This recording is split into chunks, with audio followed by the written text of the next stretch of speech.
Hello everyone, स्वागत है आपका फिजिक्स पल्स में। मेरा नाम है विनोद सिहाग।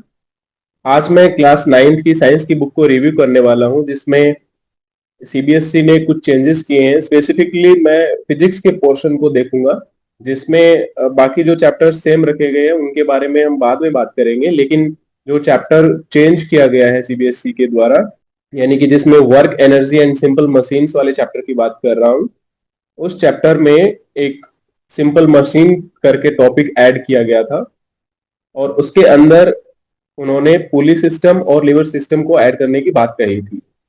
तो देखते हैं कि उसको किस तरीके से उन्होंने वहां पे ऐड किया है, कौन कौन से टॉपिक्स हैं उनमें, कुछ न्यूमेरिकल्स वगैरह है या नहीं, या फिर डायरेक्टली उन्होंने सिर्फ थ्योरी को ही ऐड किया है। लेट अस सी। ओके, तो ये है chapter number 7, work energy and simple machines. आइए देखते हैं इसके अंदर क्या क्या चेंजेस किए गए हैं। तो सबसे पहले तो इसमें आपको work done by a constant force given है, यानी कि वर्क डन वेरिएबल भी हो सकता है, जिसमें वो स्पेस कोऑर्डिनेट्स पे डिपेंड करता हो या फिर टाइम पे डिपेंड करता हो। तो उसको न लेकर के यहाँ work done by a constant force का ही कॉन्सेप्ट यहाँ पे दिया गया है, जो कि नाइन्थ क्लास के हिसाब से मेरे को लगता है कि ये सही है। यहाँ पर वेरिएबल फोर्स को इंट्रोड्यूस करते तो उन्हें इंटीग्रेशन तक जाना पड़ता, और इंटीग्रेशन पढ़ना आई थिंक नाइन्थ क्लास के बच्चों के लिए इतनी थोड़ी आसान बात नहीं है। नेक्स्ट टॉपिक की अगर हम बात करेंगे यहाँ पे, तो इसमें अच्छा एक चीज और है कि इसमें इन्होंने सीबीएसई ने इस बार जो नई बुक लगाई है जिसका नाम एक्सप्लोरेशन, आई थिंक एक्सप्लोरेशन है। जो पुराने सीबीएसई की बुक्स होती थी उनमें कंटेंट तो अच्छा था, होता था, नो डाउट, बट चीजों को थोड़ा पजल बना के लिखते थे। लेकिन अभी जो मैं ये बुक देख रहा हूँ, टू द पॉइंट बात की गई है, और टॉपिक्स को थोड़ा सिंप्लीफाइड किया गया है। यानी कि बच्चे को अगर डायरेक्टली एनसीईआरटी से भी पढ़ना पड़े तो उसे ये टफ नहीं लगने वाली है, और एक नॉलेजफुल बुक उन्होंने बनाई है। मुझे तो ये बुक बहुत अच्छी लग रही है।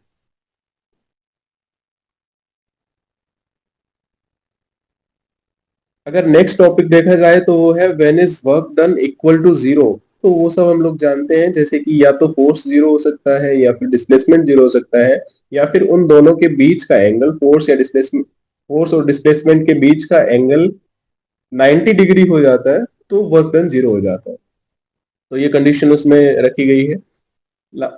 और इसमें एक चीज अलग से डिस्कस की गई है, वो अच्छी है कि positive and negative work done.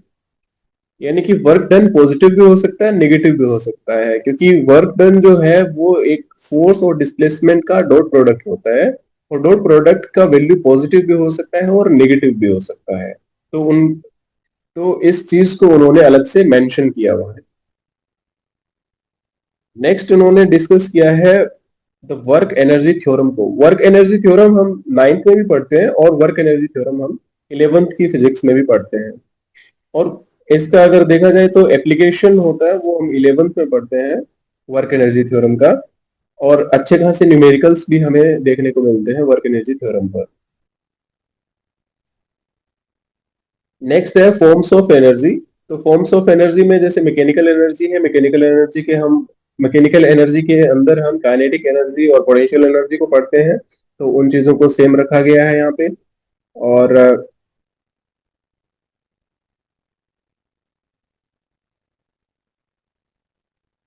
Next इन्होंने इंट्रोड्यूस किया है ग्रेविटेशनल पोटेंशियल एनर्जी। तो ये टॉपिक भी ग्रेड 9 के स्टूडेंट्स के लिए इतना कोई खास टफ नहीं है, सिंपल टॉपिक है। और नेक्स्ट टॉपिक है कंजर्वेशन ऑफ मैकेनिकल एनर्जी। ये टॉपिक पहले भी था और अब भी है।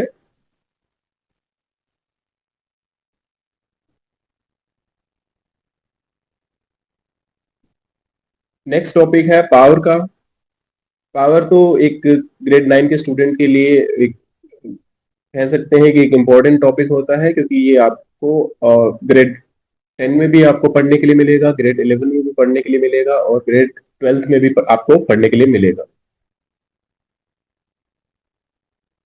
ओके, नेक्स्ट टॉपिक जो उन्होंने ऐड किया है, अब बात आती है एडिशन वाले टॉपिक की, दैट इज सिंपल मशीन।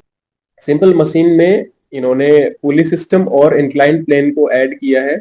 अब सिंपल मशीन्स में एक जो टर्म आती है मैकेनिकल एडवांटेज, यानी कि it is the ratio of load and effort.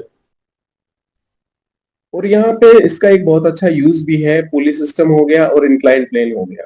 अब मैकेनिकल एडवांटेज एक ऐसा टर्म है जो हमें ये बताता है कि अगर हमारा मतलब मैकेनिकल एडवांटेज को पढ़ने का हमारा मेन मकसद ये है कि हमें लेस एफर्ट में एक अच्छा मैकेनिकल एडवांटेज मिलना चाहिए। तो वो हम कैसे कर सकते हैं, ये हमें देखना है। तो वो हम पुली लगाकर कर सकते हैं, या फिर आप इंक्लाइन प्लेन से भी आप कर सकते हैं। इन्होंने कुछ ज्यादा टफ टॉपिक नहीं ऐड किया है यहाँ पे सिंपल मशीन्स में, जस्ट उसका डायग्राम दिया गया है पुली का, और मैकेनिकल एडवांटेज जैसा एक सिंपल फॉर्मूला बेस्ड चीज इन्होंने ऐड की है। अगर इंक्लाइंड प्लेन को देखा जाए तो उन्होंने बस इसको एक्टिविटी की हेल्प से बताया है कि इन्होंने इंक्लाइंड प्लेन की इंपॉर्टेंस को यहाँ पे बताया है कि कैसे इंक्लाइंड प्लेन हमारी डेली लाइफ को आसान बना देता है।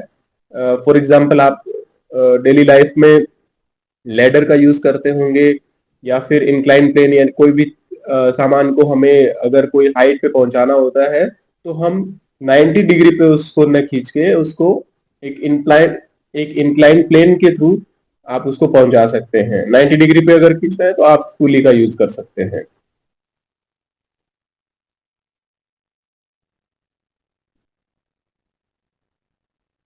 जैसे ही इन्होंने एक बहुत अच्छा एग्जांपल लिया हुआ है कि अगर हमें इस हाइट पर इस ऑब्जेक्ट को पहुंचाना है तो एक लार्ज फोर्स की जरूरत पड़ेगी, लेकिन वहीं पर हम अगर इंक्लाइन प्लेन की हेल्प लेते हैं तो हमें एक स्मॉल फोर्स की जरूरत पड़ती है। और अगर उसका इंक्लिनेशन थोड़ा और एडजस्ट करते हैं तो हमें उससे भी कम फोर्स में हमारा काम बन सकता है। तो एक अच्छी चीज उन्होंने ऐड की है।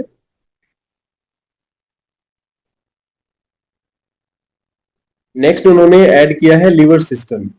लीवर क्या होता है, उसमें कौन कौन से पॉइंट्स होते हैं, यानी कि उसका फुलक्रम क्या होता है और एफर्ट आर्म क्या होता है, लोड आर्म क्या होता है, ये सब चीजें उन्होंने डिस्कस की हुई है इसमें। बेसिकली ये टॉपिक्स मैकेनिकल इंजीनियरिंग में पढ़े जाते हैं, और ये आपको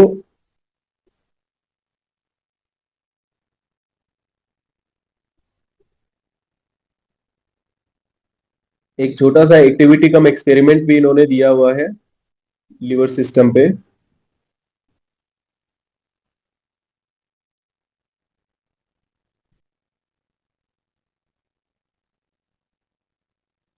और और उन्होंने एक बहुत अच्छी केस स्टडी भी दी हुई है क्लासेस ऑफ लीवर्स की, यानी कि कौन कौन सी क्लासेस हो सकती है इनकी। Class 1, class 2, class 3।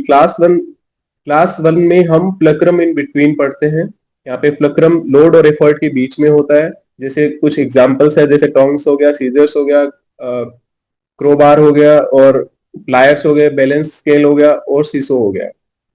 ये क्लास सेकंड में हम लोड इन बिटवीन पढ़ते हैं, यानी कि फ्लक्रम साइड में होगा, लोड उनके बीच में होगा, यानी कि फ्लक्रम साइड में होगा और लोड और एफर्ट दूसरी साइड पे होंगे। तो इसके कुछ एग्जांपल्स है, जैसे लेमन स्क्वीजर, व्हील बैरो और बॉटल ओपनर। ये हम क्लास सेकंड ऑफ लीवर्स में पढ़ते हैं। अब क्लास थर्ड ऑफ लीवर्स में क्या आता है, एफर्ट इन बिटवीन, यानी कि यहाँ पर फ्लक्रम साइड में रहेगा, लोड उसकी दूसरी साइड में रहेगा, और बीच में आएगा एफर्ट। क्लास सेकंड में एफर्ट दूसरी साइड में होता है और लोड बीच में होता है। इसके कुछ एग्जांपल्स है, जैसे चिमटा हो गया, हैमर हो गया, ये सब इनके एग्जांपल होते हैं। बस इतनी सी चीजें उन्होंने ऐड किए हैं, ना ही इन्होंने कोई फंसने वाले न्यूमेरिकल्स या टफ टॉपिक्स उन्होंने ऐड किए हैं।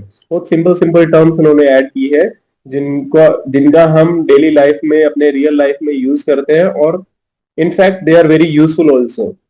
आप पुलिस सिस्टम को देख सकते हैं, अपने घर में भी यूज होता है, और आप लिवर सिस्टम को भी देख सकते हैं, आप वहां पर इंक्लाइन प्लेन को भी देख सकते हैं। ये चीजें ऐसी होती है जिनको हम अपने डेली लाइफ से कनेक्ट कर सकते हैं। सीबीएसई यही हमसे एक्सपेक्ट करता है कि हम जो चीजें बुक्स में पढ़ रहे हैं उनको हमें रियल लाइफ से कनेक्ट करना है, और उससे रिलेटेड केस स्टडीज को हमें सॉल्व करना है, ताकि हम सिर्फ उसको रटने पे फोकस ना करें, हम उनको रियल लाइफ में अप्लाई भी करें। ये इस चैप्टर का बस रिव्यू मात्र है, इसमें मैंने चीजों को डिटेल में डिस्कस नहीं किया है। आई होप आप इस चैप्टर के रिव्यू को समझ गए होंगे। आप मुझे कमेंट सेक्शन में बता सकते हैं आपको ये रिव्यू कैसा लगा, और क्या आप इन टॉपिक्स को पसंद करते हैं या नहीं। आने वाले वीडियोस में मैं बाकी चैप्टर्स का भी रिव्यू करूंगा। Thank you so much for watching. बने रहिए फिजिक्स पल्स के साथ।